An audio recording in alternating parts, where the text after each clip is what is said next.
Hello everyone, welcome to Jwalpa coaching classes.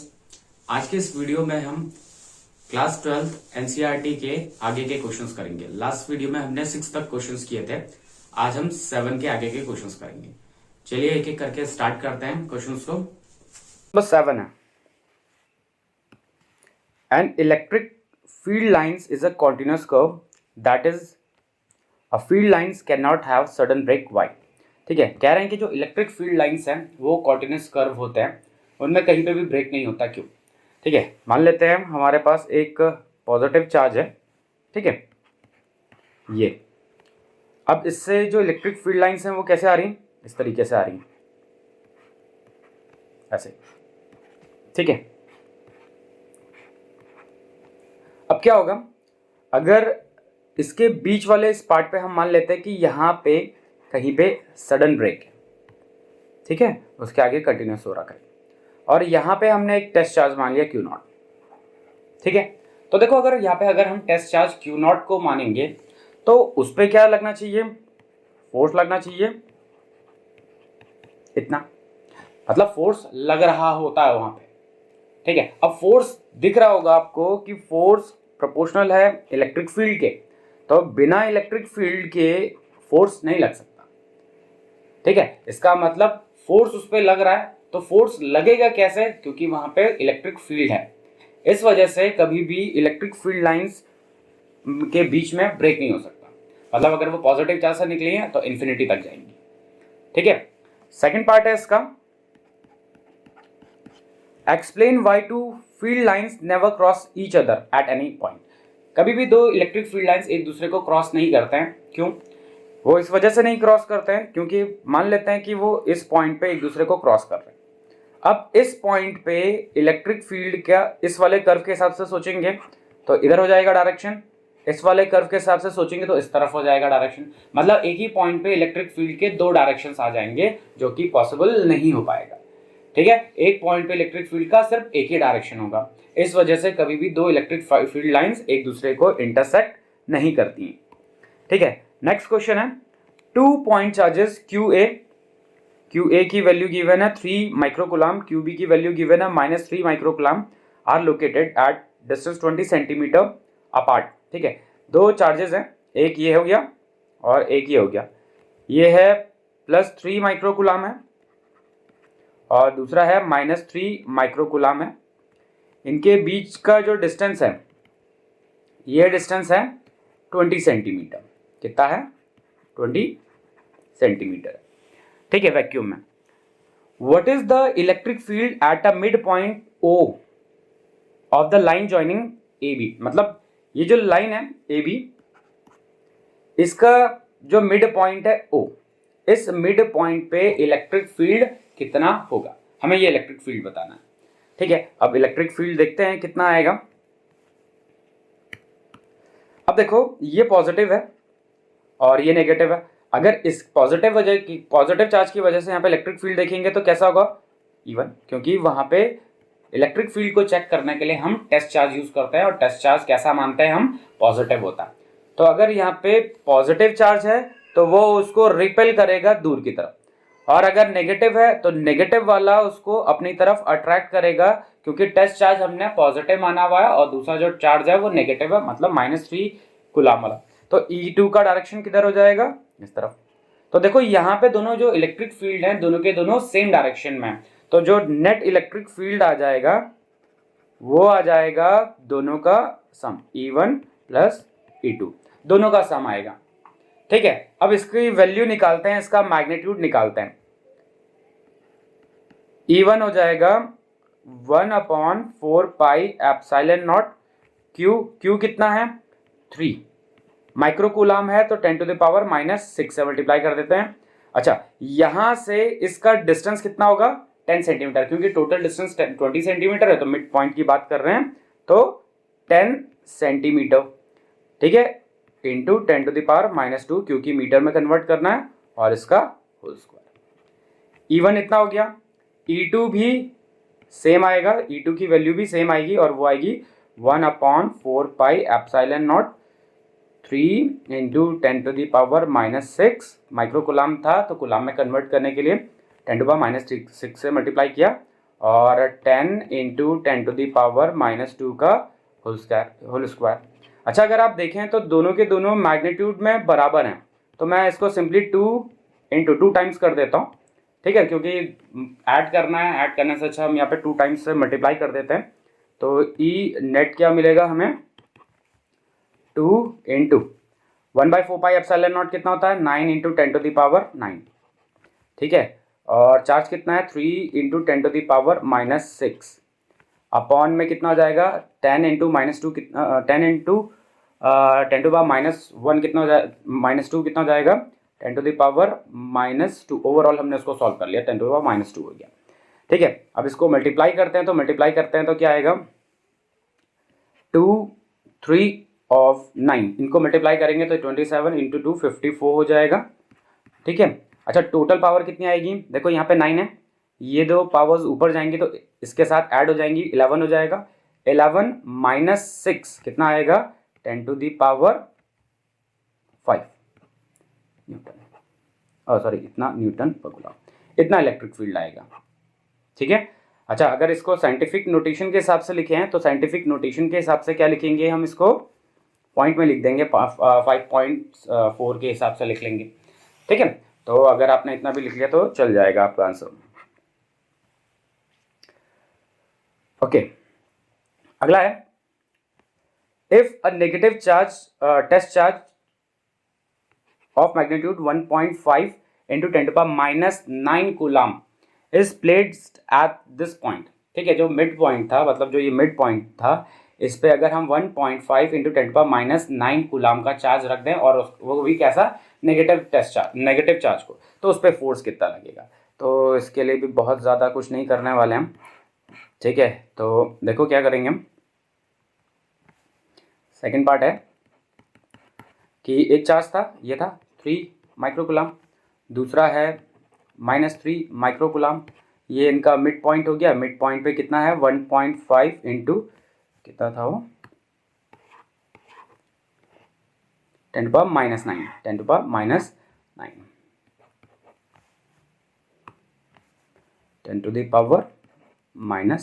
10⁻⁹ को, ठीक है।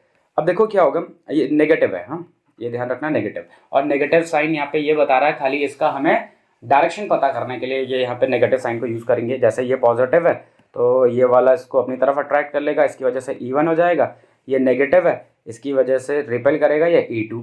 तो देखो पहले वाले केस में दोनों का डायरेक्शन क्या था, -3 माइक्रोकूलम की तरफ था, लेकिन अभी दोनों का मैग्नेटिक फील्ड का डायरेक्शन, इलेक्ट्रिक फील्ड का डायरेक्शन किस तरफ है, +3 माइक्रोकूलम की तरफ है। तो ऐड टोटल करेंगे तो टोटल मैग्नेटिक फील्ड हमें इतना ही मिलेगा, सॉरी टोटल इलेक्ट्रिक फील्ड हमें इतना ही मिलेगा, ठीक है। तो अगर टोटल इलेक्ट्रिक फील्ड इतना मिल गया है, मतलब जो मिड पॉइंट है उस पर इलेक्ट्रिक फील्ड कितना है 554 इंटू 10⁻, कितना था 5, तो फोर्स कितना हो जाएगा QE, ये भी पढ़ा था हमने, ठीक है। चार्ज कितना है 1.5 इंटू 10⁻⁹, और इलेक्ट्रिक फील्ड है 54 इंटू 10⁻5, ठीक है। इसको सॉल्व कर लेते हैं, ज़रा कैल्सी का यूज़ कर लेते हैं, ठीक है। तो पावर्स तो डायरेक्टली सॉल्व करके आ जाएंगी कितनी 10⁻⁻4, 54 1.5 इंटू 54 करेंगे तो ये मिलेगा 81, कितना मिलेगा 81 इंटू 10⁻⁴ न्यूटन, ठीक है। साइंटिफिक नोटेशंस के हिसाब से आप पॉइंट को एक आगे शिफ्ट करोगे तो उस हिसाब से पावर में चेंजेस आ जाएंगे, ठीक है। चलिए नेक्स्ट क्वेश्चन है, अ सिस्टम ऑफ 2 चार्जेस, ठीक है, 2 चार्जेस हैं, एक 2.5 इंटू 10⁻⁷ है और दूसरा है -2.5 into 10⁻⁷, are located at point 0,0,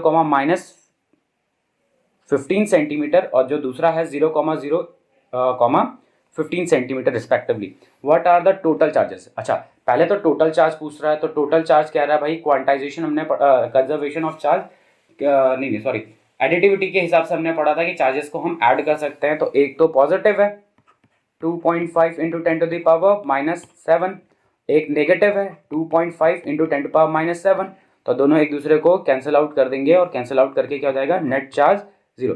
तो फर्स्ट पार्ट का आंसर कितना आएगा 0। नेट चार्ज कितना है 0 है नेट चार्ज। ठीक है, सेकेंड पार्ट क्या रहा है, what is the electric dipole moment. Electric dipole moment, तो देखो इलेक्ट्रिक डाइपोल मोमेंट क्या होता था, P is equals to 2QL। अच्छा, इसमें से आपको बताया था कि ये जो 2L है ये क्या होता है, दोनों चार्जेस के बीच का डिस्टेंस। ठीक है, तो देखो यहाँ पे आप कोऑर्डिनेट्स को देख के घबराओगे नहीं, क्यों, क्योंकि भाई ऐसा है कि x वाला तो 0 है दोनों में, y वाला भी 0 है दोनों में। अब बचता क्या है, z वाला कोऑर्डिनेट है। तो जो z वाला है हम डायरेक्टली दोनों का डिस्टेंसेस नाप लेते हैं। मान लेते हैं फॉर एग्जांपल के तौर पे कि एक पॉइंट इधर है, ठीक है, इसको फिलहाल के लिए मैंने z एक्सेस मान रखा। अरे एक पॉइंट इधर है, इधर नेगेटिव z एक्सेस है, इसके कोऑर्डिनेट्स कितने होंगे 0,0,-15, और इस वाले के कितने हो जाएंगे 0,0,+15। अब देखो दोनों के बीच का डिस्टेंस कितना है, दोनों के बीच का डिस्टेंस है 30 सेंटीमीटर। कितना है 30 सेंटीमीटर। तो 2L क्या बताता था, दोनों चार्जेस के बीच का डिस्टेंस बताता था। तो हमारे पास यहाँ पर डायरेक्टली पता है कितना है 30 सेंटीमीटर। 2L की जगह हम क्या लिखेंगे 30 सेंटीमीटर, मीटर में निकालने के लिए 10⁻⁻² से मल्टीप्लाई कर देंगे। ठीक है, Q कितना गिवन था 2.5 इंटू 10⁻⁻7। ठीक है, तो इसको सॉल्व कर लेते हैं तो कितना हो जाएगा 30 इंटू ये, तो ये आ जाएगा 75 इंटू 10⁻⁻9। ठीक है, अच्छा इसकी यूनिट आएगी कूलाम मीटर। ओके, तो कोऑर्डिनेट्स को देख के घबराना नहीं। अच्छा, इन केस अगर 0,0 लिखा हुआ है तो यहाँ पे तो कोई दिक्कत नहीं हुआ, लेकिन अगर 0,0 की जगह कुछ और होता, फॉर एग्जाम्पल यहाँ पे 1,2 होता और यहाँ पे कुछ होता, तो आप सिंपली क्या यूज़ करते हैं, आप दोनों पॉइंट्स के बीच का डिस्टेंस फॉर्मूला यूज़ करते हैं। आपने जूनियर क्लासेस में पढ़ रखा है, डिस्टेंस फॉर्मूला क्या था, ऐसा कुछ पढ़ा हुआ कि x2 माइनस x1 का square plus y2 minus y1 का square plus z2 minus z1 का स्क्वायर। ये तब यूज़ करोगे आप जब कुछ और वैल्यू। तो यहाँ पे हमें इस फॉर्मूले की ज़रूरत नहीं पड़ी क्योंकि क्वेश्चन बहुत सिंपल सा था। नेक्स्ट क्वेश्चन है, an electric dipole with dipole moment 4 into 10⁻⁻9। मतलब हमारे पास डाइपोल मोमेंट गिवन है 4 इंटू 10⁻⁻9 कूलाम मीटर गिवन है। ठीक है, कितने एंगल पे है, ये है 30 डिग्री के एंगल पे। किसके साथ है, ये है यूनिफॉर्म इलेक्ट्रिक फील्ड, मतलब एक यूनिफॉर्म इलेक्ट्रिक फील्ड है ऐसा। ठीक है, इस तरीके से यूनिफॉर्म इलेक्ट्रिक फील्ड है और इसमें आपका जो डाइपोल है वो ऐसा रखा गया है जो कि यहाँ से 30 डिग्री का एंगल बना रहा है इलेक्ट्रिक फील्ड के साथ, यूनिफॉर्म इलेक्ट्रिक फील्ड के साथ 30 डिग्री का एंगल बना रहा है। ठीक है, अच्छा यूनिफॉर्म इलेक्ट्रिक फील्ड, उसका मैग्नीट्यूड कितना है 5 into 10⁴ newton per coulomb. Calculate the magnitude of the torque. बहुत आसान सा question. Torque is equals to होता है PE साइन थीटा। P कितना है 4 इंटू 10⁻⁻19 नहीं था, सॉरी 9 था, -9 है। इलेक्ट्रिक फील्ड कितना गिवन है 5 इंटू 10⁴ और साइन 30।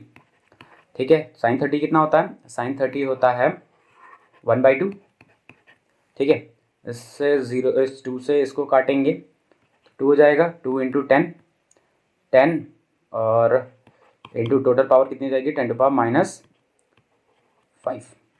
ठीक है, इसका आंसर आ जाएगा न्यूटन मीटर। ठीक है, तो बहुत आसान सा क्वेश्चन था ये। चलिए नेक्स्ट क्वेश्चन देखते हैं, क्वेश्चन नंबर 11। अच्छा, ये थोड़ा सा बढ़िया क्वेश्चन लग रहा। अ पॉलीथीन पीस रब्ड विद वूल। कह रहे हैं कि एक पॉलीथीन पीस को वूल के साथ रब किया गया और is found to have a negative charge. ठीक है, ये पाया कि जो पॉलीथीन है, मतलब ये मान लेते हैं ये वूल है, ये पॉलीथीन है, रबिंग करने के बाद ये पाया कि इस पे जो चार्ज है वो कितना 3 इंटू 10⁻⁻7 कूलाम का चार्ज है। ठीक है, तो बताना भाई कितने इलेक्ट्रॉन्स का ट्रांसफर हुआ है। तो हम यहाँ पे यूज़ कर देते हैं क्वांटाइजेशन ऑफ चार्ज। क्यों कर रहे हैं क्वांटाइजेशन ऑफ चार्ज, मान लेते हैं एक इलेक्ट्रॉन जाएगा तो चार्ज कितना जाएगा 1.6 इंटू 10⁻⁻19। 2 इलेक्ट्रॉन जाएंगे तो कितना जाएगा 2 इंटू 1.6 इंटू 10⁻⁻19। उसी तरीके से अगर n नंबर ऑफ इलेक्ट्रॉन्स हो जाते हैं तो चार्ज कितना हो जाएगा NE। n की वैल्यू चाहिए तो Q/E। क्यू कितना है 3 × 10⁻⁻⁷ और ये कितना है 1.6 × 10⁻⁻19। ठीक है, तो पहले तो मैं पावर्स को सॉल्व कर लेता हूँ। तो ये 10⁻⁻19 और ये 10⁻⁷ ये मिला के हो जाएगा 10⁻, कितना 12। ठीक है, अच्छा 3 को डिवाइड कर देते हैं 1.6 से, 3 को डिवाइड करते हैं 1.6 से, तो 1.875 इतने इलेक्ट्रॉन्स का ट्रांसफर होगा। ठीक है, तो जब पॉलीथीन को वूल के साथ रब किया जाएगा तो इतने इलेक्ट्रॉन्स वूल से पॉलीथीन पे जंप करेंगे। अच्छा, पॉलीथीन पे जंप क्यों करें? क्योंकि वही वहाँ पे नेगेटिव चार्ज आ रहा है और नेगेटिव चार्ज तभी आएगा जब उसके पास इलेक्ट्रॉन्स आएंगे। ठीक है, सेकेंड पार्ट कह रहा है is there a transfer of mass from wool to polythene. क्या ट्रांसफर ऑफ मास होगा? हाँ जी, बिल्कुल होगा। क्यों? क्योंकि इलेक्ट्रॉन्स का भी कुछ मास होता है। तो कितना मास ट्रांसफर होगा? तो मास, जो टोटल मास होगा वो हो जाएगा n into mass of an electron. n कितना है 1.875 इंटू 10⁻12। एक इलेक्ट्रॉन का मास कितना है 9.31 इंटू 10⁻31। ठीक है, तो इसको डायरेक्टली हम सॉल्व कर लेते हैं। तो 1.87 इंटू 9.31 ये आएगा 17.4, राउंड ऑफ कर लेते हैं तो 6 इंटू, अच्छा पावर कितनी हो जाएगी? पावर हो जाएगी 10⁻19 -19। ठीक है, -19 इतना kg ट्रांसफ़र होगा, मतलब इतने इलेक्ट्रॉन्स का, जो इलेक्ट्रॉन्स ट्रांसफ़र हुए उनका मास इतना गिवन है। ठीक है, मतलब इतना ट्रांसफ़र हुआ है मास। ठीक है, नेक्स्ट क्वेश्चन है 2 insulated charged spheric copper spheres. 2 insulated charged copper spheres हैं A and have their centres separated by distance 50 centimetre. मतलब एक ये है ए और ये है बी। ठीक है, इन दोनों के सेंटर्स का बीच का जो डिस्टेंस है वो कितना है? वो गिवन है 50 सेंटीमीटर। ठीक है, what is the mutual force of attraction if the charge on each is इतना? अच्छा, दोनों पे चार्ज कितना है 6.5 इंटू 10⁻⁻7 और इस पर भी इतना ही है 6.5 इंटू 10⁻⁻7 इतना चार्ज है दोनों पे। ठीक है, अच्छा रेडियाई ऑफ द ए और बी आर नेग्लिजिबल, मतलब उनके रेडियसेस को काउंट नहीं करना है। इसका मतलब जो 50 सेंटीमीटर दे रखा है वो हम सिंपली क्या करेंगे, दो बॉडीज के बीच का डिस्टेंस ले लेंगे। ठीक है, तो पहले तो कह रहा है कि फोर्स फाइंड करो, तो फोर्स का फॉर्मूला होता है 1/4πε0 Q1 Q2 अपॉन r²। तो डायरेक्ट वैल्यूज पुट कर देते हैं। तो 9 इंटू 10⁻9 1/4πε0 की वैल्यू। Q1 कितना है 6.5 इंटू 10⁻⁻7, अच्छा ये भी नेगेटिव था, -7 इंटू 6.5 इंटू 10⁻⁻7। अच्छा, उनके बीच का डिस्टेंस कितना है 50 सेंटीमीटर है। तो 50 सेंटीमीटर को मीटर में करेंगे तो 0.5 इंटू 0.5। ठीक है, अच्छा इसको ज़रा सॉल्व करते हैं, इसको ज़रा सॉल्व कर लेते हैं ज़रा। ठीक है, पहले तो पावर्स सॉल्व कर लेता हूँ मैं। पावर्स सॉल्व करते हैं तो ये ठीक है, तो ये 9 है और ये -14 हो जाते हैं, तो टोटल मिला के कितना हो जाएगा 10⁻⁻5 आ जाएगा। ठीक है, अच्छा अब इनको डायरेक्ट मैं इससे कैलसी से कैलकुलेट कर लेता हूँ। 9 into 6.5 into 5 into 6.5 divided by 0.5 divided by 0.5, तो ये आ जाएगा 1521। ठीक है, 1521 इतना न्यूटन। ठीक है, तो अगर आप इसे साइंटिफिक नोटेशंस के हिसाब से लिखना चाहेंगे तो साइंटिफिक नोटेशन के हिसाब से आप लिख लीजिएगा। ठीक है, अच्छा सेकंड पार्ट क्या कह रहा है क्वेश्चन में, what is the force of repulsion if each sphere is charged doubly. ठीक है, कह रहा है कि अभी तो ये जो पहला वाला फोर्स ऑफ रिपल्शन था, क्यों रिपल्शन, इस वजह से क्योंकि दोनों चार्जेस का नेचर सेम था, दोनों के दोनों पॉजिटिव ले रखे थे हमने। अब क्वेश्चन में कह रहा है कि नया फोर्स ऑफ रिपल्शन क्या होगा अगर हम चार्जेस को डबल कर दें और उनके बीच का जो डिस्टेंस है उसको हाफ कर दें। ठीक है, तो इसमें बहुत ज़्यादा कैलकुलेटिव नहीं होना हमने, इसको हम डायरेक्टली कैसे करते हैं ज़रा देख लेते हैं पहले। एफ न्यू फोर्स वो क्या हो जाएगा 1 अपॉन, इसको के लिख देते हैं, बार बार कहाँ लिखे इतना। ठीक है, तो डबल कर दें तो 2Q इंटू 2Q, क्योंकि डबल कर दिया हमने चार्ज, हाँ, इस वजह से। और डिस्टेंस को हाफ किया गया है, हाफ किया है, तो क्या हो जाएगा R/2 का होल स्क्वायर। ठीक है, थोड़ा सा और सिंप्लीफाई करते हैं तो K इंटू ये हो जाएगा 4, अच्छा Q1 और Q2 लिख लो, 4Q1 Q2 upon R square upon में 4, ये 4 ऊपर जाके इस 4 के साथ मल्टीप्लाई होके क्या हो जाएगा 16 हो जाएगा। तो क्या बनेगा 16 इंटू के Q1 Q2 upon R square. ठीक है, अब देखो क्या है, अभी जस्ट इससे पहले वाले पार्ट में हमने यही क्वेश्चन फाइंड किया था, मतलब जब ये था इस पूरे की वैल्यू हमने फाइंड कर ली थी, और वो फाइंड करके कितनी आई थी 1521 इंटू 10⁻⁵ आई थी। ठीक है, तो यहाँ पे हम सिंपली इसकी वैल्यू को पुट कर देंगे, कितना था 1521 इंटू 10⁻⁵। ठीक है, ये थोड़ा सा और बड़ी वैल्यू हो जाएगी साइंटिफिक नोटेशंस के हिसाब से आप लिखेंगे इसको। ठीक है, मैं सिर्फ इतना ही लिख के छोड़ दे रहा हूँ, इंटू 10⁻⁵। ठीक है, चलिए नेक्स्ट क्वेश्चन देखते हैं। कह रहे हैं suppose the sphere A and B in exercise 12, मतलब इससे पहले जो क्वेश्चन था उस वाले की बात कर रहे हैं, हैव आइडेंटिकल साइज, दोनों का साइज क्या है identical. A third sphere of the same size, मतलब एक तीसरा स्पेयर है जिसका साइज क्या है सेम है बट अनचार्ज्ड, चार्ज नहीं है उस पर, is brought in contact with the first, पहले वाले के साथ कॉन्टैक्ट में लेके आए उसके साथ। ठीक है, then brought in contact with the second, उसके बाद दूसरे वाले के साथ कॉन्टैक्ट में लेके आए, finally removed from both, what is the new force of repulsion between A and B, A और बी के बीच में नया फोर्स ऑफ रिपल्शन कितना होगा। तो देखो क्या है, ये चार्ज पहला बॉडी था ए, ये दूसरे बॉडी है ए, दोनों पे मैग्नीट्यूड बराबर था फोर्स चार्ज का, तो मैं इसको सिंपली क्यू मान लेता हूँ, इसको भी क्यू मान लेता हूँ, इसको क्यू मान लेता हूँ। क्यू की वैल्यू हमें गिवन थी 6.5 इंटू 10⁻⁻7 गिवन था। ठीक है, अब एक अनचार्ज बॉडी है, इसको सी है मान लेते हैं, पहले इसके साथ लेके आए, तो जो ये चार्ज है इन दोनों का जो टोटल चार्ज है वो दोनों में इक्वली डिस्ट्रीब्यूट होगा। ये तो पहले अनचार्ज था, तो दोनों का टोटल चार्ज कितना क्यू, अब जो ये क्यू है ये दोनों में इक्वली डिस्ट्रीब्यूट हो जाएगा, इक्वली डिस्ट्रीब्यूट होगा तो जो ए है इस पे चार्ज कितना होगा Q/2 बनेगा, और जो सी है इस पे Q/2 बनेगा। ठीक है, अब इस बॉडी को टच कराया गया है किसके साथ, बी वाले के साथ, इसके साथ टच कराया। अब जैसे बी के साथ टच करेंगे तो बी के साथ टच करने पे क्या होगा, इनका जो नेट चार्ज है, इनका नेट चार्ज कितना होगा Q प्लस Q/2, कितना हो जाएगा नेट चार्ज 3Q/2 हो जाएगा। ये जो टोटल चार्ज है, मतलब इन दोनों का जो टोटल चार्ज है दोनों में इक्वली डिस्ट्रीब्यूट होगा, क्योंकि साइज सेम है दोनों का तो इक्वली डिस्ट्रीब्यूट होगा, तो 3Q/4। मतलब अब क्या हो चुका है बेटा, अब ऐसा हो चुका है कि जो पहली बॉडी थी, पहली बॉडी इस पे चार्ज Q/2 ए पे, अब बी बॉडी पे कितना हो गया है 3Q/4 हो चुका है, कितना हो चुका है 3Q/4 हो चुका है।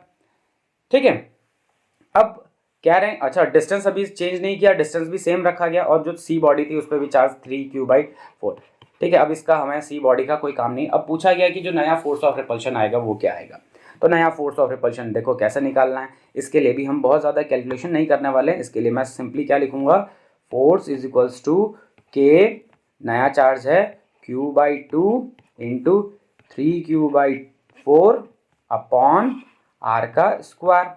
ठीक है, तो इसको मल्टीप्लाई करते हैं तो क्या आएगा के क्यू का स्क्वायर अपॉन आर का स्क्वायर इंटू ये कितना हो जाएगा 3/8। मतलब इस वाले की वैल्यू हमने पहले फाइंड कर रखी है, देखो इससे जस्ट पहले वाले पार्ट में इसकी ही तो वैल्यू फाइंड करी थी, ये वही वाली वैल्यू है। ठीक है, तो इस वाली वैल्यू को मैं डायरेक्टली यहाँ पे यूज कर सकता हूँ।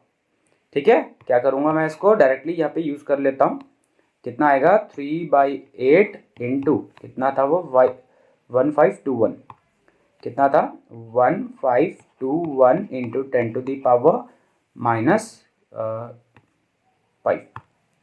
-5 ठीक है। तो मल्टीप्लाई कर देते हैं इसको 1521 इंटू 3 डिवाइडेड बाई 8 तो आएगा 570.37 इंटू 10⁻⁵ न्यूटन। तो जो नया फोर्स होगा वो इतना होगा। ठीक है ठीक है। तो आज के इस वीडियो में हम इतने ही क्वेश्चंस करेंगे। नेक्स्ट वीडियो में इसके आगे के क्वेश्चंस को कंटिन्यू करेंगे। ठीक है, अगर आपको कोई भी क्वेरीज होती है तो आप कमेंट बॉक्स में डाल दीजिए, उन क्वेरीज को सॉल्व कर दिया जाएगा। ठीक है, तब तक के लिए थैंक यू।